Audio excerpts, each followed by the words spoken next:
If you listen to the show, you already know that we cannot exist without our sponsors. They are the ones who make things happen behind the scenes. So let's acknowledge Fuji Sports. We've been working with these guys for a while now, not only as far as this podcast is concerned, but also at the RŌL Academy. We've had their gear. I personally use their gis. What a phenomenal product. Yeah, I mean, Jiu-Jitsu, Judo, MMA, tape, bags, anything you need for your Jiu-Jitsu journey, you can find at fujisports.com.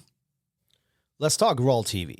There's so much content on there. It's ridiculous at this point. But I think what is even more intriguing, as time went on during the project, we've been recording most of the events that were taking place here at RŌL Academy. At this point, I mean, we have guys like Chris Howder, Armin Fati, Rafael Lovato Sr., and Pete the Greek. I mean, there were so many different events that we've kind of recorded it. Don't you think that's amazing? I mean, points of reflection and kind of going back for all the students to see what really happened and refresh their memory. Yeah, I think it's great, you know, being able to go back and look at all these high-level practitioners, Octavio Cudo, like one of the names you didn't mention. And I mean, just these guys that have been doing this for so long come in, teach these amazing seminars and workshops, and it's all recorded and there for you to watch. Yeah, absolutely. So if you want to get additional savings on all this, type in code RŌL Radio at the coupon and get additional 30% off of your membership.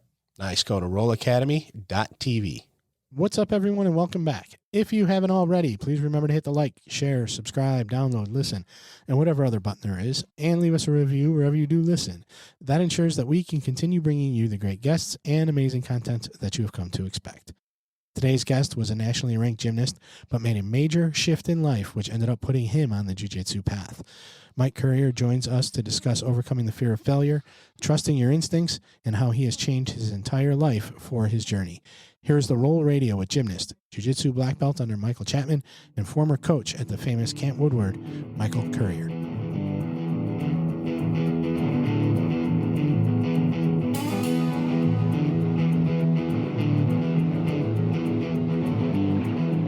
Welcome to RŌL Radio.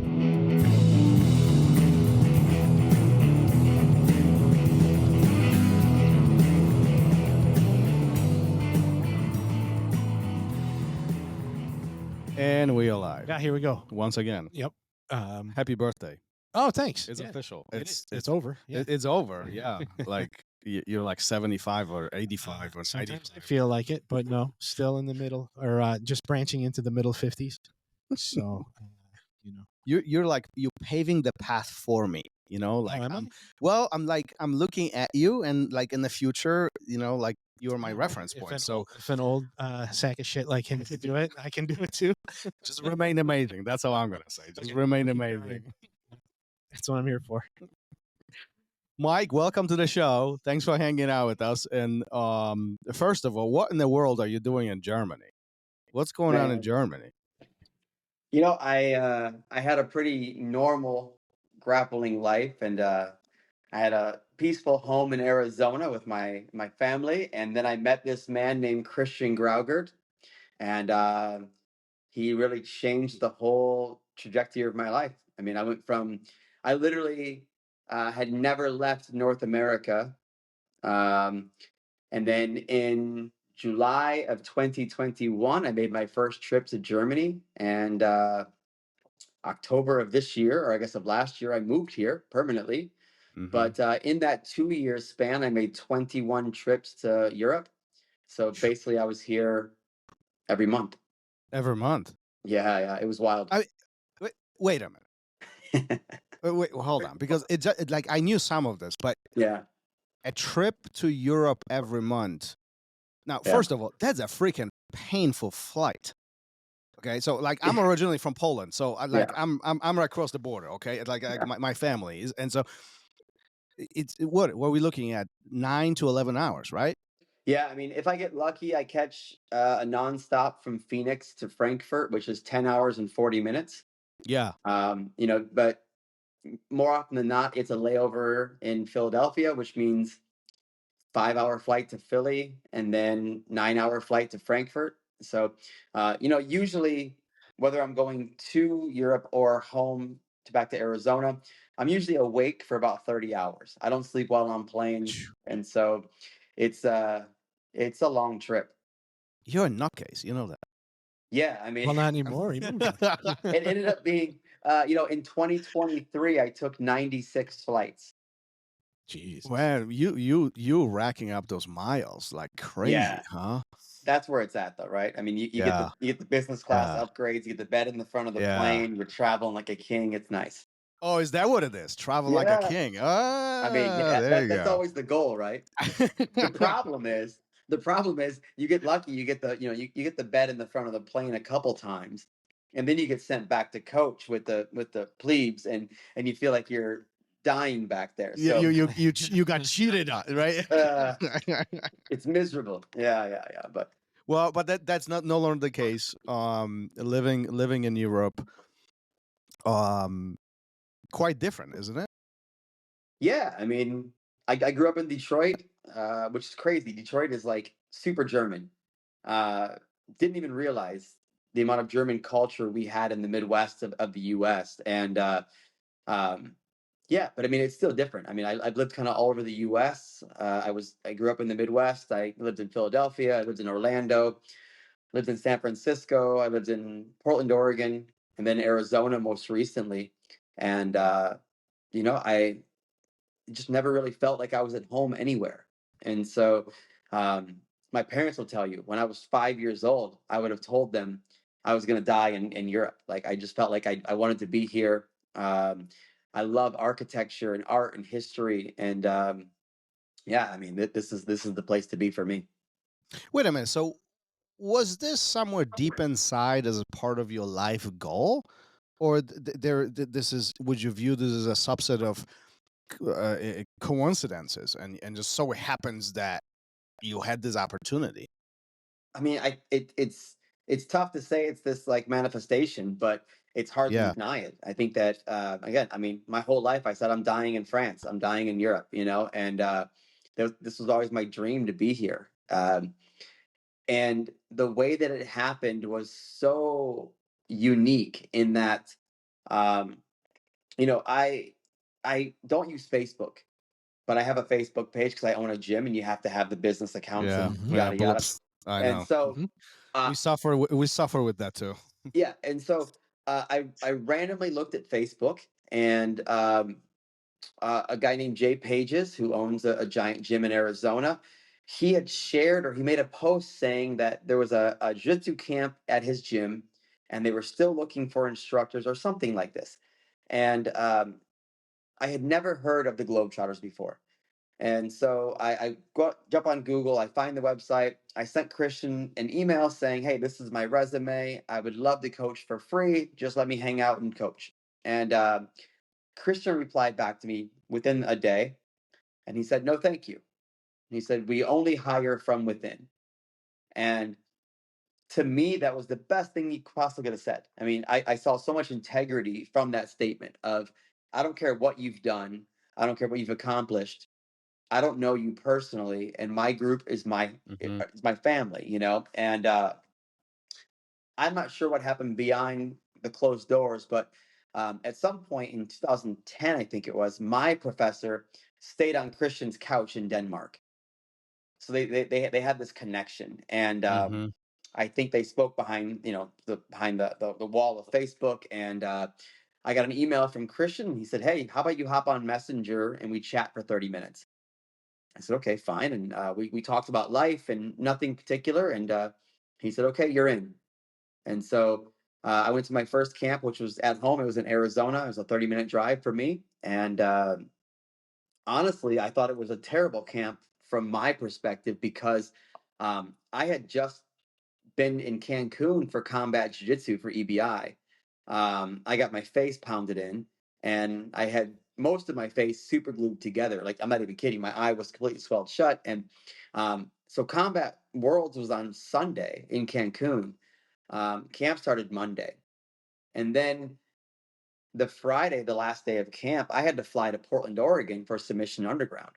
So I did this week of camp between two mega events. These are both UFC Fight Pass grappling events, big deals. And so my brain, my mind wasn't really even there. And but he must have liked me. And he sent me a message and he said, "Hey, I have you written down as will go anywhere." And he said, "Is that true?" I said, "Yeah, I'll go anywhere." And he said, "All right, let's go to Maine first, and then we're going to go to Heidelberg, Germany." And so um, I didn't have any money. I can't afford to fly to Europe. And so I'm trying to figure out the best way to get my flights to Europe. And one of my white belts who started 6 months before this, he was an engineer for American Airlines. And he said, "Hey, I get employee flights. We can fly you for almost free." And so we had this weird thing where I meet this guy at the right time in my life, and then I have this other guy come in, and then my son is 12 years old, so he's old enough to kind of be a little bit away from me.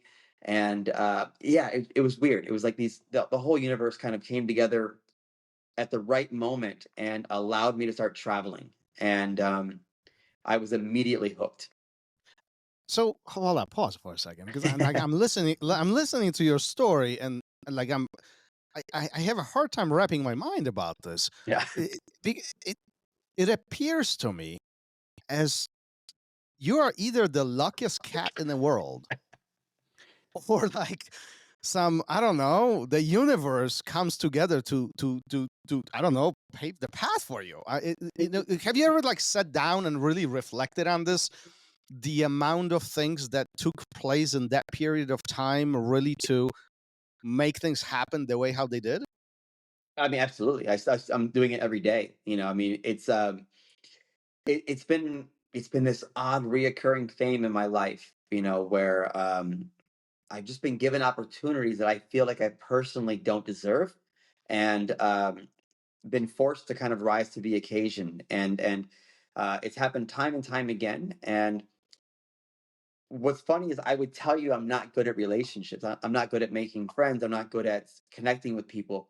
Yet everything I've ever had in my life has been because of relationships and the network of humans that have been around me that have really just kind of paved the way for me. And so, um, I'm just a guy who I think is often in the right place at the right time. I mean, that's a very humble way of looking at life. That's Well, one. But you must be doing something right. I mean, no. I mean, I mean, why do you say? Let me dig into this. Why do okay. you say that opportunities you didn't deserve? I just think that, like, okay, so with jujitsu, um, I started jujitsu at 34 years old. I was not supposed to do EBI Hmm. or anything else, right? I mean, this is a young man's sport.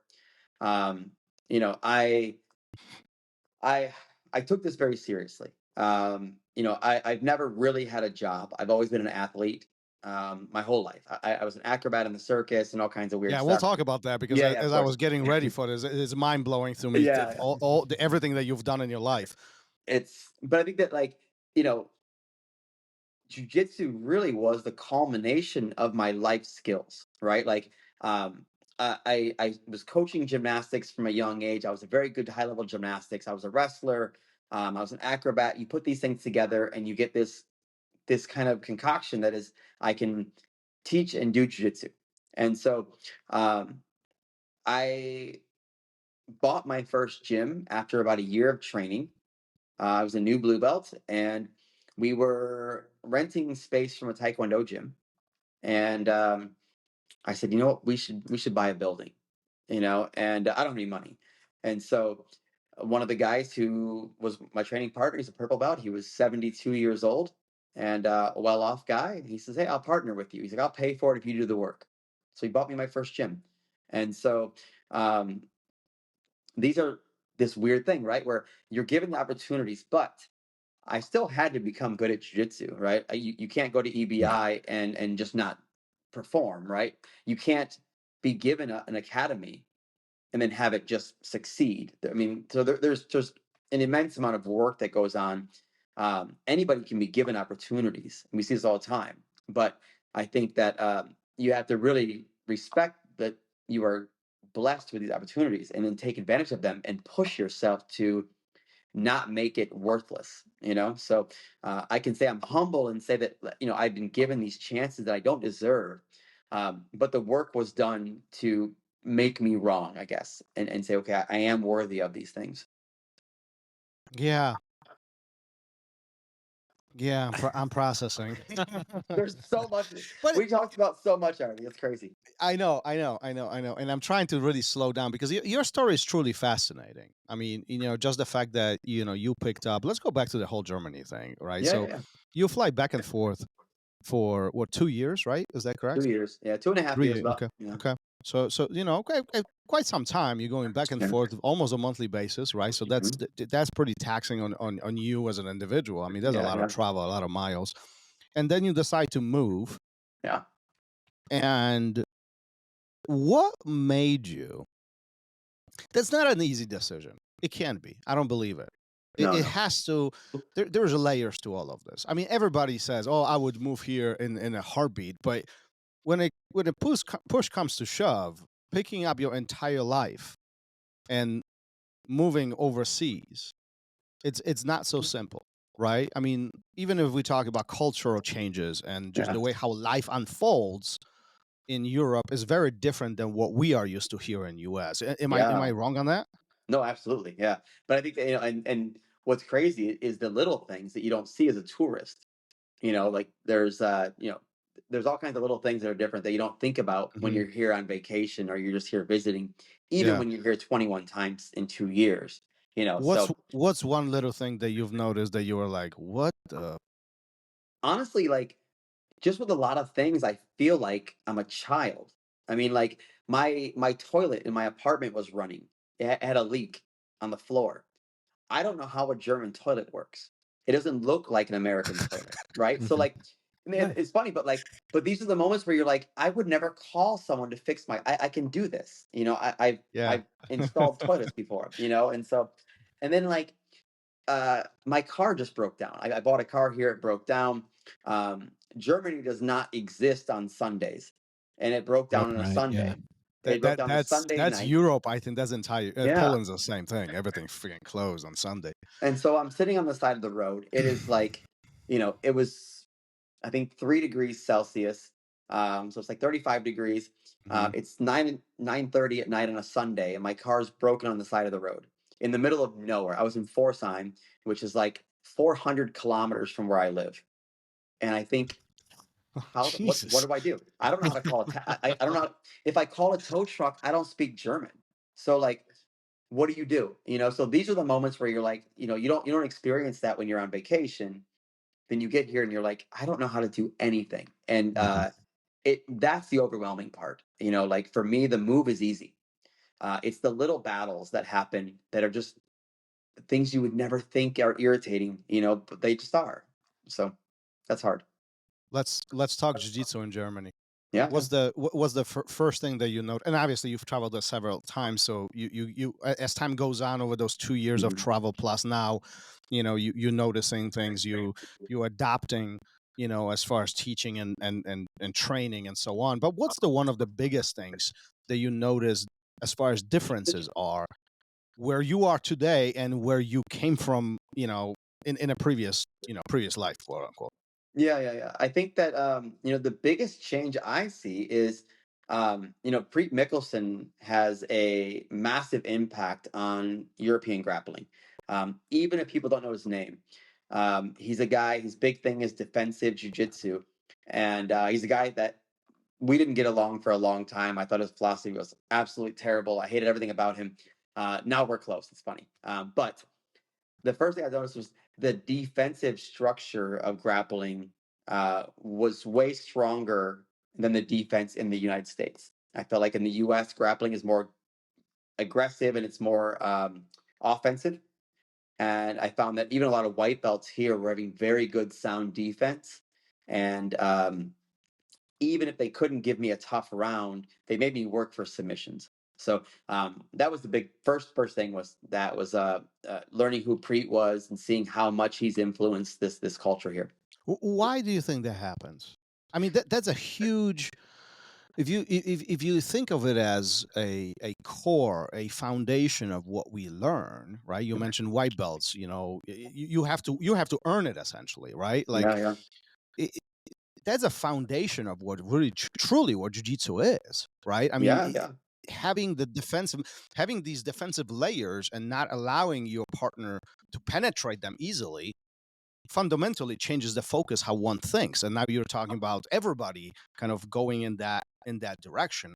Why do you think those changes are so visible? I don't know. I mean, I think it's probably partially just cultural, right? I mean, Americans are a loud, obnoxious, like in your face kind of people.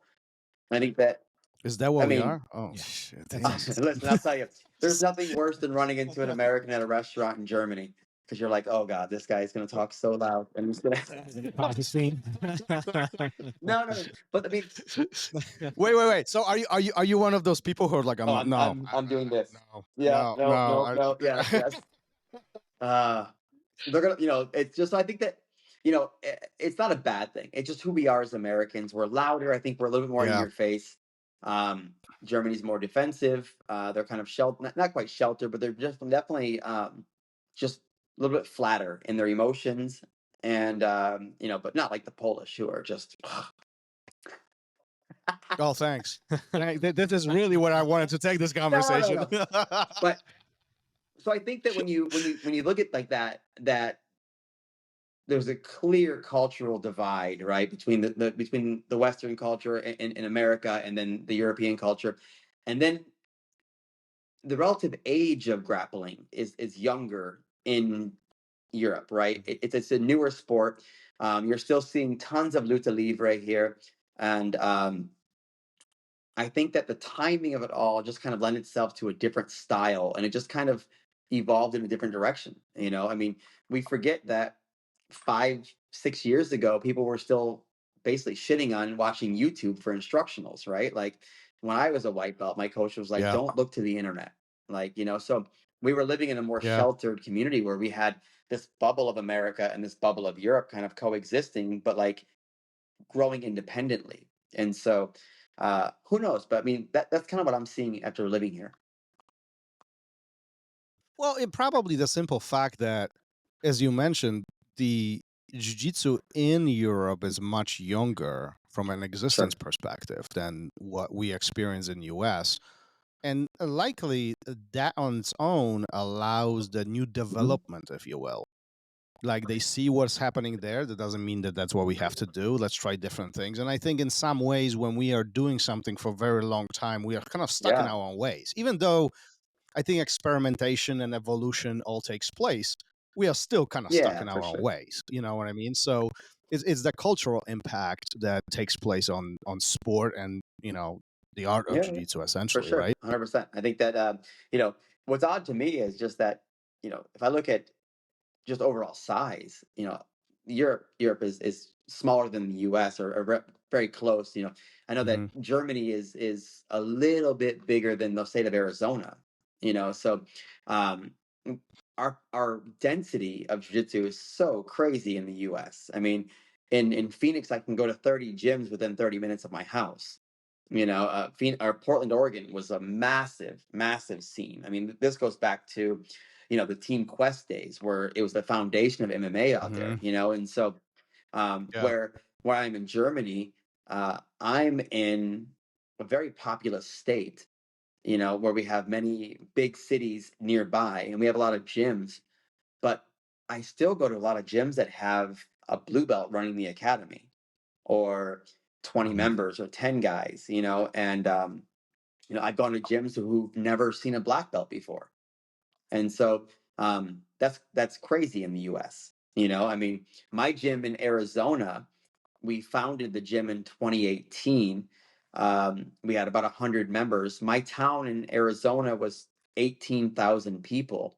We still had 5 black belts on the mat, and you just don't get that at many gyms in Europe. And so it's growing very quickly here. A lot of cool things coming in the future, but I think that just changed the whole trajectory of how people learned here.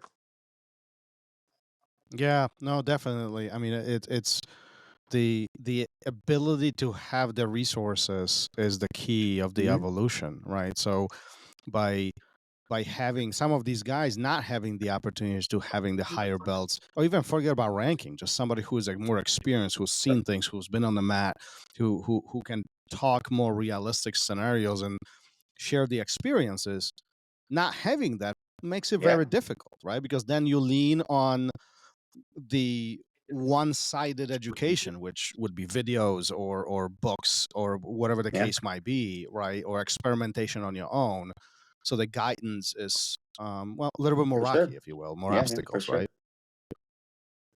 Can you imagine what this would look like without video, without YouTube, without I don't know, BJJ fanatics or whoever, whatever? Like, I mean, this kind of reminds me of what US was like 20 years ago, Well, I remember, right? I wrestled as a kid, and I'll never forget my friend, my best friend growing up, Jordan. He and I wrestled together, and we must have been 15, maybe 13 years old, and we had a book, a wrestling book, and it was probably 80% words, and we're learning how to wrestle, and so I had, I grew up in Ohio, which is a big wrestling state, and so we had wrestling practice. But if we wanted to learn anything else, we would look at this book. And at one point, we were in my basement of my house, and we were learning what essentially is a twister, and as a wrestling pin. Mm-hmm. And with you inside spiral the leg, and you reach over, and we have one illustration. This one kind of pencil drawing of what we're supposed to be doing, and we're reading, and we're not the sprite, like not the smartest guys anyway, but we're reading how to do a twister and then trying to figure it out. And so I just couldn't imagine here having only that, and then a room full of guys who are just like monkeys rubbing coconuts together, trying to figure out how to do jiu-jitsu moves, and so it's just it's crazy to think about. Well, but at the same time, like we can argue this both ways because the inability to have things shown in this high experimental environment that you and I have grew up in allowed us for the creativity. Like, I mean, I've said this story not a million times, but several times on the show. But it's like I remember doing exactly the same thing. There was a jiu-jitsu book. I'm looking at it. There were 6 pictures on the page. And you're sitting and scratching your head. It's like, wait a minute, how did he go from picture 1 to 2? This doesn't make any sense whatsoever.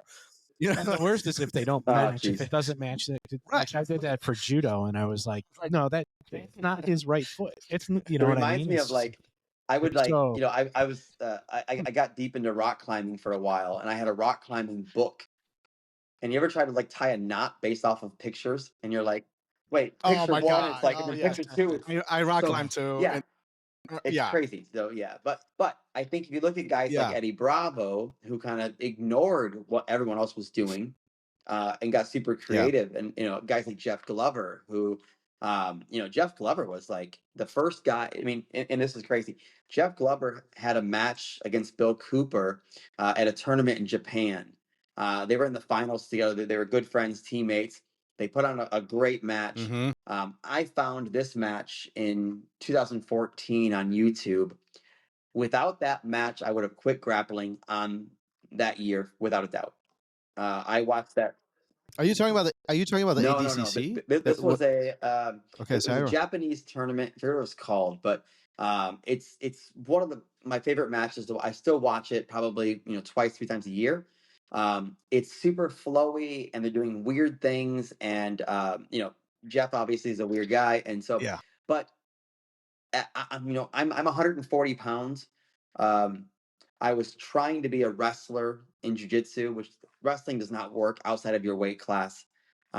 There's no open class wrestling tournaments, right? Like, so I was getting frustrated, and I came across this video of this match, and I'd never seen grappling look like that. I'd only seen what my coach did, and I was so lucky to have a coach that said, it's not wrong. Do whatever you want to do, right? If you can submit somebody, if you can pin somebody, it's not wrong. And so, I guess even though I had all the access to all these black belts, I was on my own path, which is very similar. And I think you're seeing that Yeah. really cool, unique style coming out of European grapplers that is I think, going to make huge waves over the next couple of years. So Yeah, it's going to be very interesting to see how all of this continues Yeah. evolving, and at some point, I think it already is getting Oh, so man. popular. It's pretty Yeah. ridiculous, so it's, you mentioned wrestling, you mentioned other things. Let's dig into your Yeah. past a little bit. Let's kind of bring it up all the Yeah. cool stuff that you've I've done. had a good life, so Um, it's been, yeah. it seems like it. Like I said, it seems like you are a lucky cat. I I don't think, know. the key to my cool life has always been, I'd rather be happy than wealthy.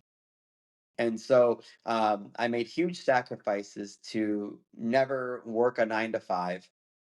It costs me, being homeless and living in cars and living on friends' couches and living under an overpass. But I was never willing to give somebody else my time. Like my life is mine. And so Yeah. yeah, I mean, I started doing, so my grandfather owned a karate academy growing up.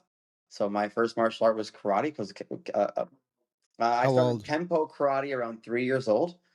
And so Mhm. after about a year or two, my grandfather was furious with the karate environment, and he thought it was getting soft and people were giving away black belts. And so he decided to take myself and a few of other students and go to his basement and teach us how to fight. And so we did what he called more like American kickboxing.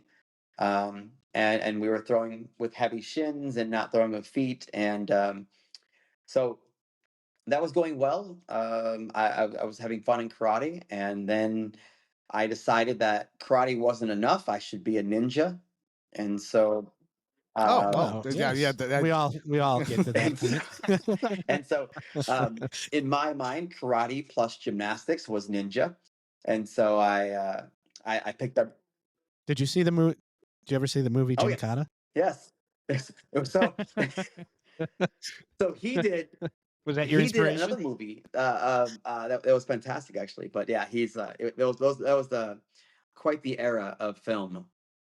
We'll call it film Uh-huh. because it was high class. But so, um, but yeah, and so So gymnastics is coming yeah, and so next, and gymnastics kind then of was a really cool outlet for me to be creative and to push myself. And then I tried out for my basketball team in, I think, the 6th grade, and my coach said maybe you should wrestle.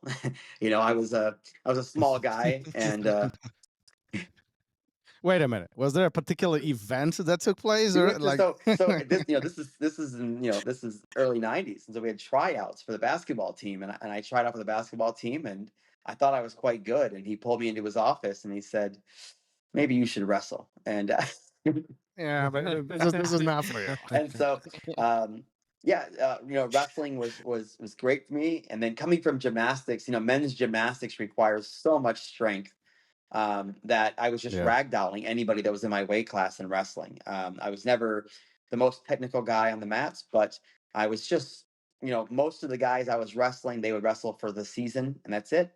And I was doing, there's no season for gymnastics. You train year round pretty hard. And so yeah, I was doing that and then still competing in gymnastics at a pretty high level.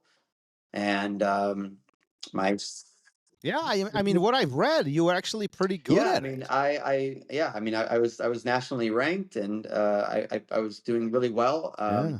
I had spent every summer training with the Penn State team, and was all set to Nice. go to Penn State for gymnastics, and I got scared and joined the army.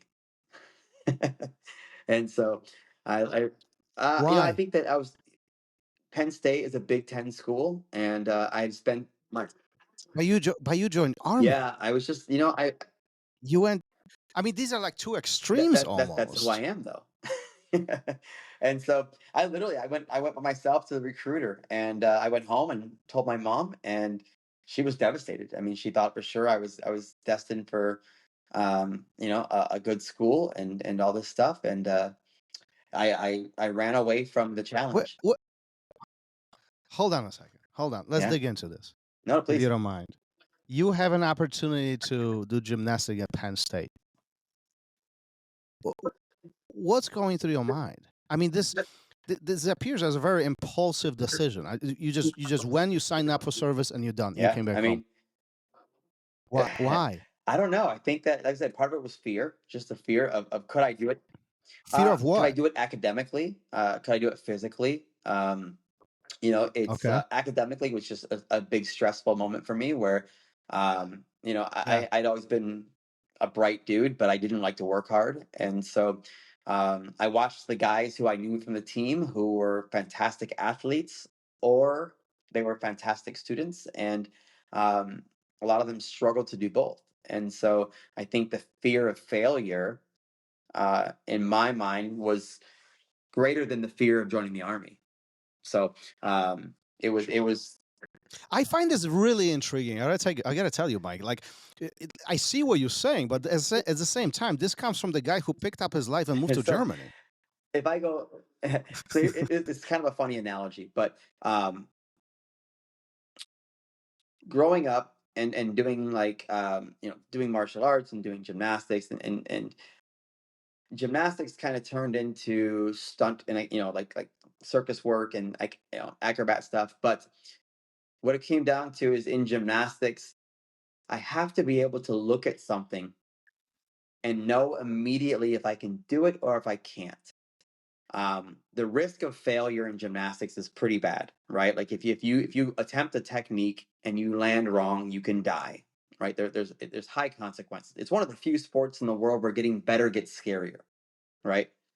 So you have to Mhm. trust yourself immensely, and I have to trust my skill set and trust all the information I have built around a scenario and say, even though I'm scared, even though I think it's dangerous, I know I can do it, right? This idea translates to every aspect of my life. And so I make what are seemingly impulsive decisions, but I go into it with full faith. And once I've made a decision, I trust that decision and I go. And if that means I'm jumping out of a window, I do it. If that means I'm moving to Germany or joining the army, I do it, And I think it has led me down a path that I can't argue with, right? And so it just comes from immense trust in my gut feeling. And Yeah.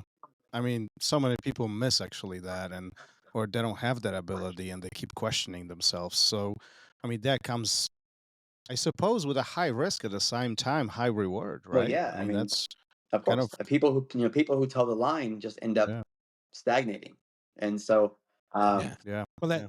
that seems to be the difference in what you're talking about and what you've done though is that you didn't just toe the line. You were like, it's one extreme or another, yeah, right? Mhm. It's one big challenge or a different big challenge that you have the fear of failure.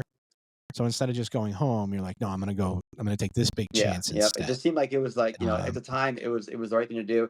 Yeah, I mean, and the army was a horrible choice. That was a big failure of mine. I regret joining the army. I didn't have a good experience. But How was the conversation with your mom? it didn't go well. But you have to understand that we came from poverty. There was no. Mhm. I grew up in a trailer, and there was no pathway to success in my family's future. And then I was a good gymnast, and this was a chance for me to break that. And I just didn't see the same path to success that everybody else saw. You know, Yeah. I couldn't envision me making that the right path for me. And so yeah, it was quick. Yeah, and I'm sure the expectations of a parent are slightly different than expectations of a child, even though you might be aiming in the same direction. I mean, that's welcome to parenting. Yeah, It's yeah, just it yeah. is what it Yep. And is, so right? Um, at which point do you step on the mat for first time? for jiu-jitsu, yeah, yeah, I Yeah. was 34 years old. and I was taking. Why? So I've been a fan of of the UFC. I watched UFC events. Yeah. And I was actually my ex-wife and I were pretty big into rock climbing at the time, but I felt like I really wasn't in the shape I wanted to be in. And we took my son to a like indoor playroom for kids, like a jungle gym type indoor place, and a few units down was a jiu-jitsu sign. I walked in and I talked to the coach, and he said, classes tonight. And I went home and I threw on some gym shorts and a t-shirt and I went to class. Did it feel like you were coming back, or did it feel natural? I mean, you Yeah. wrestled in the past. You have experience of, disengagement. This is not like you don't even know what Yeah. jiu-jitsu I is, think that, right? What did it feel like for so first time? this is another one of those weird moments, right? Where my first class, I walked into the room for the very first time and they were teaching double legs. And we got into positional sparring and I was taking everybody down. And they said, whoa, hang on. And they were saying, no. Well, Damn yeah. So they were, wrestlers. they were accusing me of not actually being brand new. But that was like the immediate confidence boost of like, this is fun, And so Yeah. it could have been any class. It could have been anything, but it happened to be something that I was familiar Yeah. with. And it bit me right there. I did my first tournament 3 weeks later. So 3 weeks of jiu-jitsu and I competed. And just never looked back. I mean, it was I got my I'm Are sorry. you are you hooked at that Yeah, I point? I mean, mean, do you feel that in immediate magnet into the vortex yeah, of and I think, jiu-jitsu? a lot of it came because I got so beat up at the tournament. It was a round robin tournament. I had 4 matches. It was submission only. I got submitted 4 times or 3 times, 4 times, and I went once to a draw. So I got my ass kicked. And I assumed that you actually did well, but maybe but I think that so I get, and this is a yeah. reoccurring thing with athletics, and coaches will tell you that the worst student is the guy who's naturally good because they don't want to work hard, and that was always Yes. me. That was 100%. always me, 100%. right? I was a good wrestler, but I couldn't be great because I was just good enough to beat the local guys, and I didn't want to work hard. So had I gone out there and won the tournament, I think it would have totally changed how I looked at jiu-jitsu. And so my very first match, I went out there and we high five, knuckles, kambach, and the kid sat down. I said, "What the fuck?" You're like, wait a And minute. so he's this little kid. He reminded me so much of like Paulo Miao. He had these big thick glasses, and Okay. he's like this nerdy looking kid, and he starts playing De La Hiva. And I had never seen De La Hiva before. I'm like, what is this? He's like got me tied up. This is awful. And so I survived for 4.5 out of the 5 minutes, and he has me in a bow and arrow choke. And I look over at the clock and I said, I can hold my breath for 30 seconds. This is fine. Right. And so, yeah, I'm this new, right? Not I that don't know kind what of I'm joke. doing. And so I ended up tapping out, but I kind of went out a little bit. And so I tapped, he let go, and I ended up in like a turtle position. And the ref was like touching my back, and I played it cool. I'm like, no, I'm fine. I'm fine. I was just emotional, whatever. And so I stand up, and the ref grabs our hands. I raised my own hand like I won. And the ref was like, no, no. And he like put my hand down real slow. And I'm like, oh my God. And so that was my first tournament ever, right? My first match. Second match, I go out there, and my coach is gone. His wife, who I don't like at all, is coaching me. And I get caught in a standing guillotine, and my feet are off the ground. This guy's holding me on my neck, and I'm like floating on the ground. As I'm hanging off of him, I hear her say, "Watch out for the guillotine." It's like, Thanks. cool advice. So, so it was miserable, but I went back and it was immediately like, okay, listen, I can't be this bad. And so it was 3 to 5 private lessons per week. I think at the end of my first year of training, I had logged 1,100 mat hours in 1 year. So this is Jesus. what we call a completely obsessive personality, where for me, it was there, and then, yeah, I bought my gym and owned my gym as a blue belt, and yeah, just kept going from there. What was so obsessive about it? What was so addicting about why Yeah. 1,100 hours? Why not 500? What drew you back? I guess I'm trying to figure Yeah. it out. I think, What was the one thing about it that made you coming back? I Keep just coming couldn't back. figure it out. Like, it's just that frustration of knowing there's a better way, and knowing that I felt, I was a small guy, but I was still very strong. Like, I still have an athletic background. I've been doing this my whole life. I felt mobile. I felt good. I could do backflips and all this stuff. And I just couldn't figure out why I couldn't get around someone's legs. And so, it was just this. It was fun. Don't get me wrong. It was fun. And it was also an outlet to, I had a young child and I was a stay-at-home dad, and so it was like, hey, cool. My kid's in daycare. I can go train now, or my wife's home from work. I can go train now. And so a lot of things kind of added up. But I think that jujitsu had a funny way of giving me exactly what I needed at individual moments. And those little gifts that were given to me were these passions that were just like, okay, I got this, I got this, I got this. And then it would be these long lulls of frustration where you don't know anything. But then it gives you a little tiny taste of like success, this little gift. And I think the people who can acknowledge that and can really embrace that are the ones who end up with this addiction. So that's kind of what I felt like I was doing.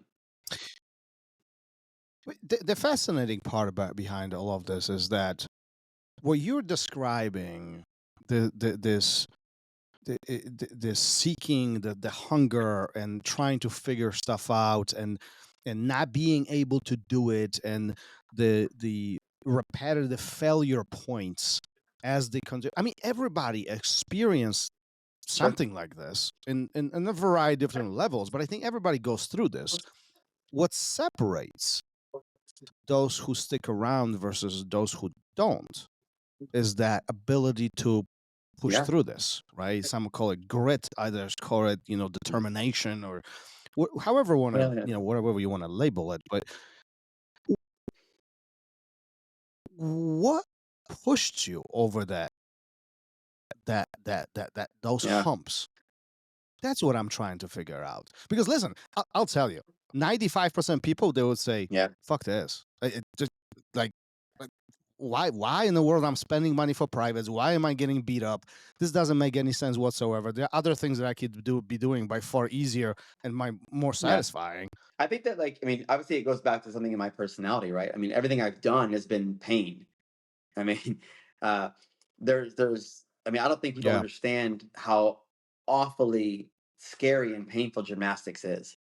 I mean, it's so grueling, and Mhm. it's such a similar thing where you want to do this new skill in gymnastics, but the risk of injury is so high, and you're fucking scared, and you just can't let go of the bar, because you know that if you let go and you don't make it, you're going to get broken, right? And so, but you do anyway, and you fall, and you something about me has always enjoyed that. Like, I enjoy that struggle. I enjoy even when I'm injured, if I'm bloody, if when I have rounds at my gym, I tell my guys, don't apologize to me if you hit me in the face. If I'm bleeding, don't stop the match and say sorry. Let's go. Let's just go. And so, that's always what I mean. As a stuntman, I would fall down and break my fingers, and I would, like, and like laugh. Like, I think that, like, something about that, it's not the grind, it isn't the grit. It's just the fact that, like, I don't know. I think that we're not glass, and I think once you realize what your body can do and what your body can take, then it's not even about being tough. Let's just move forward, right? And then you end up loving it. And I'm still a small guy, you know. Now I'm 42 years old. I'm 140 pounds. It's not getting easier, but I love it, you know. And I still want to get black eyes and bloody noses, and I still want to have the 280-pound guy smash me and make my shit work, you know. And so there was never a moment where I thought like the grind sucks, right? There was never even a thought in my mind where like this is too hard. It was just fun. Like I enjoy that process so much. So there was never even once a moment where you wanted to quit, when you want to pause, when you want Never. to take a break? Still, I mean, I still train. I'm in the gym 5 days a week. I taught 36 seminars last year. I roll usually with everybody in the room after every seminar. Bring it. I love it. I love it. I love it. Man, we need more people like you. That's what I'm going to say. I have many faults, so yes. I think it's just a different way people are wired. Like I'm not a great athlete, never have been, but on those occasions where I've tried something and you get a little messed up, it's those little battle scars are fun, you know, and it's a good way to talk yourself into doing it again. For sure. Right. Where, I remember wiping out on my bike and getting up, my shoulder was all tore up and I was like, nah, I'm going back. I got to finish this, I was never being scared of it. What do you think? Is it just the person's nature, or is that something that can be brought out in people? No, I mean, it goes back to that whole nature versus nurture thing, right? Like, I mean, maybe growing up with in a rough neighborhood and, not having any money and going through those struggles kind of set the tone for, this whole thought. I mean, if you look at it from just outside of grappling with me for making these giant life changes, there's a huge risk of failure in moving or joining the army or doing these things, but what's failure? I mean, like when you grew up with nothing, what's worse than that, right? Like so I think that like Sure. you can look at these things and say, okay, maybe the way that I was raised made me think that shit's not that bad, right? Like I can feel down on myself and I let myself be sad, but to not try because of that is just crazy to me, you know? So it's got to be partially wired but partially nurtured, I think. Yeah, there's definitely something behind it. You know what? In reality, I think, more people should be more open-minded. I think today, especially in US, we are so sheltered and so concerned about not succeeding and failing and what's going to happen if, what somebody's going to think about us and all the other things. Gary and I, we talk about this often.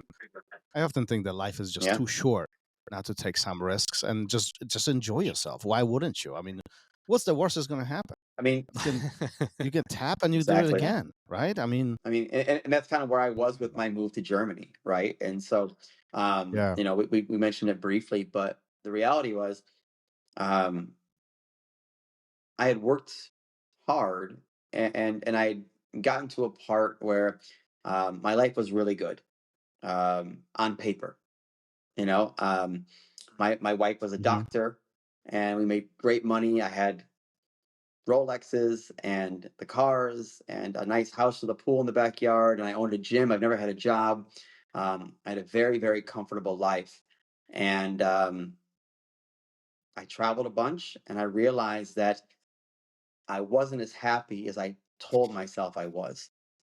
And so when I moved to Germany in October, so go back up, I did a 6-week trip in Europe. At the end of the trip, I decided that I was canceling my life and I was changing everything. And I flew back to the US on a Thursday. And Friday morning, I told my wife we were going to get a divorce. I told my gym I was selling the gym. I sold my car. And within 3 weeks, I moved to Germany and gave up everything. I mean, I had, all the financial security in the world. I had everything that's supposed to make you happy, right? And I literally walked away from everything to start over in a new country and see what I could do. Regrets? Zero. What brought you to the decision? I mean, you traveling, you in the Yeah. hotels, there's a lot of time to think about. But what's the pivot point? I mean, I don't know. Does this take place literally in a matter of minutes? There's an epiphany, or this is a compiled No. subset of events or thoughts that accumulate over time, and you come to a Yeah, I think conclusion? that, I think the travel and the time away from home is what kind of sparked the idea that maybe I could have a happier life. Maybe what I was going through um, was just good enough to keep me content, but not good enough to thrive. Does that make sense? And so, um, Yeah. Mhm. but internally, there was no decision yet until I was ready. And then I was like, you know what? Like, it's time. And so, um, I will tell you that I had two other owners of my academy. We were a 3-owner gym, and I brought the other 2 owners in so I could travel, and they could watch the gym while I was gone. They were completely blindsided. I mean, they thought we were having a talk about inventory on Friday morning, and I said no. I said, this is it. I'm gone. And yeah, and How did that conversation I go? mean, how could they possibly take it, right? I mean, like they're going to be shocked, but Yeah. they can't say no, And so, luckily we have other black belts at the academy, so I wasn't just abandoning my 100 students. But I kind of was like I was just saying, you know what, like I have to prioritize my mental health and my life, and um, I don't know. I got scared of this idea that I was comfortable now, and at 42, I was kind of locking into the rest of my life, and I didn't want to be 65 and think I fucking hate Arizona, and I'm trapped here, and all this stuff is going on, And so, it's just one of those moments where you got to just trust your instincts and jump. Some might call this a very selfish approach. Yeah, Would yeah, you agree with yeah. that? Mm. But you said earlier that that's what's gotten you here, right? I pretty sure you said that, like your gut, Yeah, right? of You course, trust your gut. and I think that, you know, uh, oftentimes that gut trust has been selfish, and but I think especially as Americans, we vilify that word so much, and we Mhm. think that we. That's Mhm. why I asked, because oftentimes it's being viewed as a Yeah. negative approach, but like it- taking care of Mhm. us is it should be our first For priority, sure. right? And I think many don't really take that under consideration. Don't Yeah. look at it that way. I mean, it's a huge It's cultural yeah, thing, right? Where we're just told all the time that like yeah. taking time for yourself is not cool. You got to be selfless. You got to be selfless. But no, like all I have is Hmm. myself, and so I still want to be respectful to people around me. Like I could have just closed the doors of the gym and left. I didn't. I make sure they were in a good spot. But it was my time to go. And behind the curtain was me bringing in black belts and culturing this environment where, as I was teaching seminars, for 5 months out of the year in Europe, the gym was maintaining itself without me. And so as I was teaching seminars in 5 years, my family life was maintaining itself with me abroad. My son is a rad kid. He's amazing. He's always been like super independent. He absolutely loves being independent and making his own dinners and getting ready for school in the morning. And so, um, but these are still huge issues, right? You walk away from your family. That's not a small Hmm. thing. Yeah. And so, um, yeah, I mean, it's not easy to do, but you got to trust yourself sometimes and go for it. And the the risk of failure here is devastating, right? I mean, I Hmm. I'm still working on visa stuff here.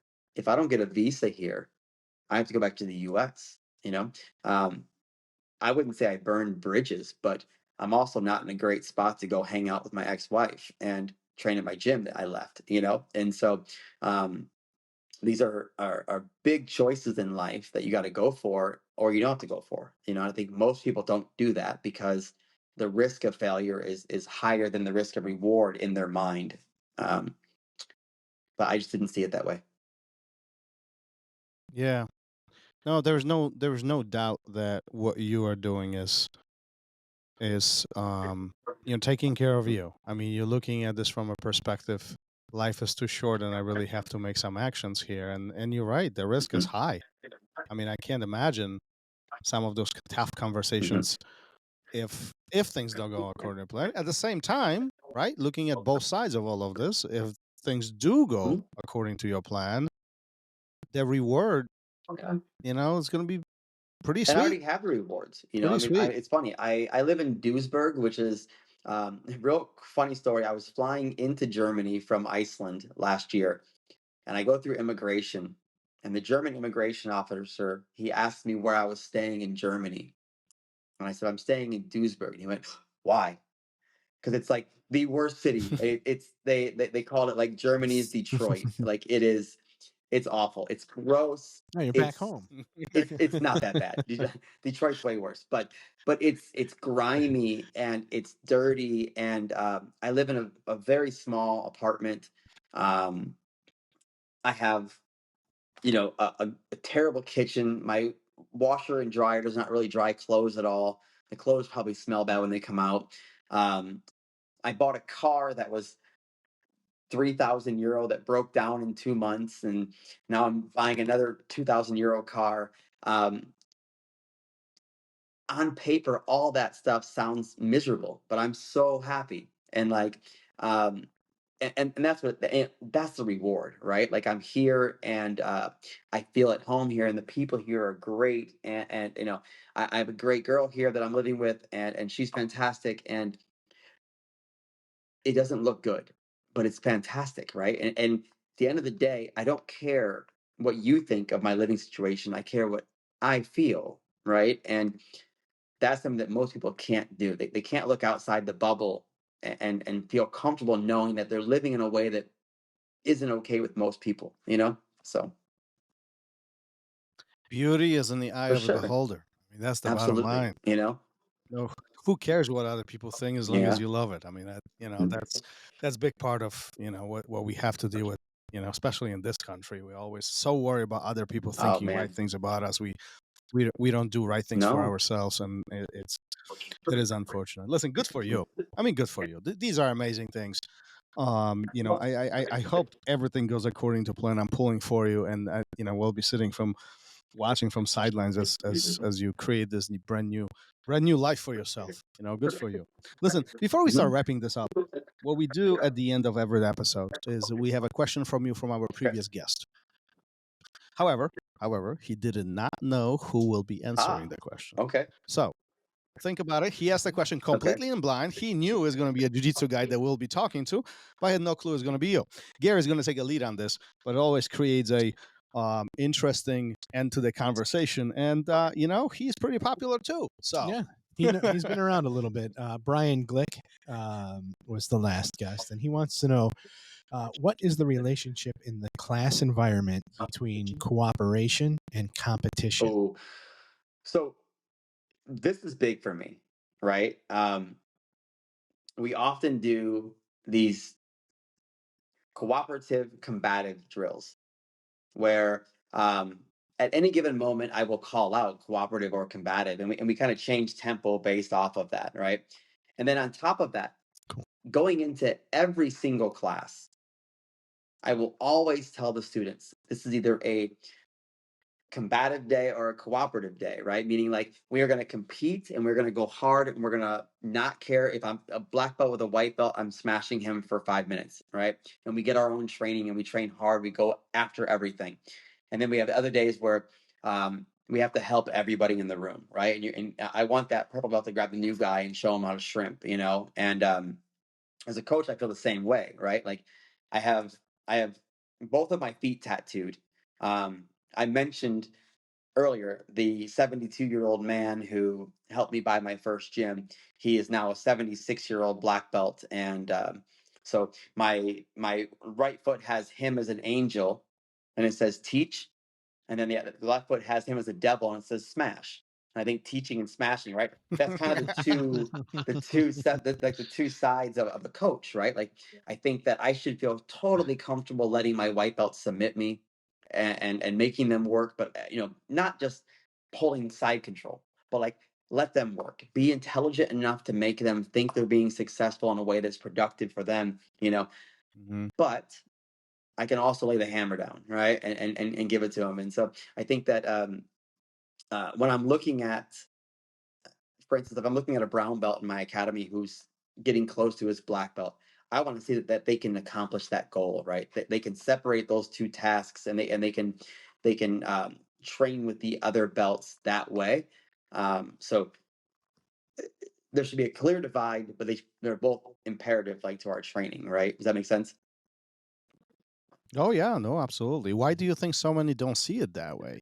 Why do you think so many instructors or even black belts, they don't have that ability? I mean, at this point, jiu-jitsu is getting so popular. There are so many people Yeah, teaching it, but the quality of the instructor, quality of teaching varies, I think. right? Yeah, I mean, I think that having been a high level gymnast, I've seen what good coaching looks like. And there's tons of parallels between gymnastics and jiu-jitsu, right? It's all body movement and that kind of stuff. So the teaching can be very similar. And so I'm very critical on coaches in our sport. I think that um, 9 out of 10 times our coach has a day job, which is fine, but he comes rushing in the class. He has nothing planned. He just teaches whatever's up. Mhm. Most gyms have no curriculum. They teach whatever they want. Every Yeah, Don't yeah. start me on And this. so This is yes. ridiculous to me. And so I mean, I've had coaches whom I love, but they come in and they forgot their gi pants, so now it's no gi day, and it's like, come on, man, or a coach who teaches the same class 4 days in a row, not intentionally, just because the work is stressing them out and they can't focus, right? And then you have ego. Ego comes in where you'll have a guy who is Mm. he's a big guy, and he still feels the need to smash everyone in the room to kind of assert dominance in some weird way. And I think that um, one of the greatest gifts I was given in jujitsu was being small and having my ego destroyed immediately because um, I couldn't win, right? And even now that I can win, uh, it's not a huge value of mine, right? Like um, a big thing I talk to my students about is the value of competing, and for one primary reason, if you don't compete, then your training partners are your opponents. If you do compete, now you have opponents and training partners. This is a dramatically different aspect of grappling, right? Now I can go to practice at night with my training partners and I can try my B, C, or D game and I can lose, knowing that I'm there to learn. If I don't ever compete, though, open mat or opens rounds means assert my dominance and win, right? And so I've had a lot of guys in my academies over the years who were complete assholes to their training partners because they didn't compete. But as soon as they started competing and they realized that when I go to compete, I'm allowed to hurt somebody, right? I'm allowed to train really hard. It's okay. Then they come back home and they realize, this is the difference. I can now have training partners. That means it's okay to lose because you can't count submissions in training. And so kind of for me, separating those two things and pushing people to compete was a giant separation for me, what really helped me. Yeah, I mean, again, many don't consider these simple things of, I often tell my students that even though jiu-jitsu is an individual sport, we can't train by Yes. ourselves. We have to we need Yeah. our training partners. Like, we can't get better without them. At the same time, we need to compete against, something Mhm. too. So, and that separation, what you are describing, really solves that problem where you are getting better, you have your training partners to help you, and then you have that goal in a competition to, achieve the goals that you For need to sure. achieve, Yeah, yeah. right? I mean, I just finished the class Yeah. before this. Before our podcast recorded, I taught a beginner's class, and um, I teach beginners through advanced, but I teach beginners on Monday.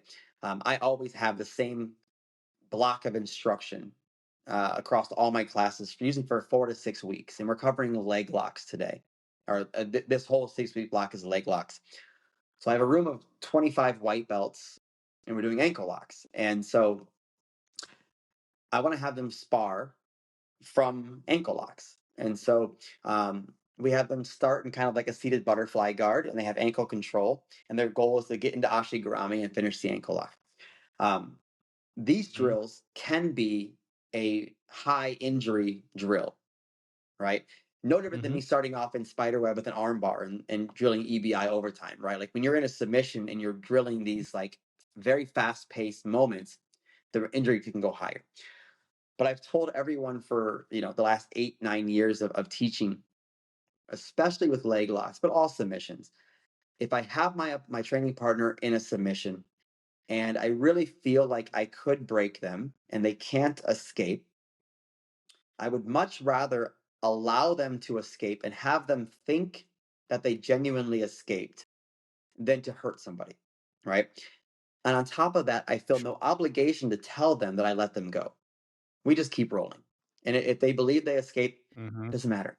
Let it go. Go to the next thing, And so I think that really helped my teams understand that the job is to keep our partners alive, right? The job is to keep them coming back every day, because if you're having a tough round with the guy that you love rolling with the most and you've hurt him, you've lost your best friend, right? You don't Exactly. have Yep. them. And so take care of your people, And then the second thing we did at my academy is say that if you get hurt, it's always your fault.